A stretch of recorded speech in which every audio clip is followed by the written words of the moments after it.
Askeleet hankerahoituksen hakemiseen. Oletko harkinnut hakevasi Euroopan sosiaalirahaston ESR Plus rahoitusta hankkeellesi? Mietityttääkö hakemusprosessi?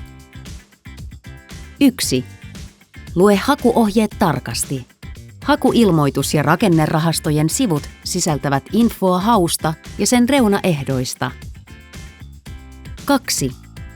Suunnittele hanke tarkasti niin, että se täyttää rahoituksen kriteerit ja sisältää selkeät tavoitteet, toimenpiteet ja tulokset. 3.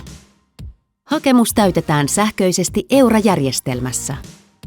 Varaa aikaa hakemuksen kirjoittamiseen. Neuvoja hakemuksen täyttämiseen saat ELYn asiantuntijoilta. 4. Kaikki hakemukset otetaan käsittelyyn vasta hakuajan päätyttyä. Hakemus arvioidaan ELY-keskuksessa yleisten ja erityisten arviointikriteereiden mukaan.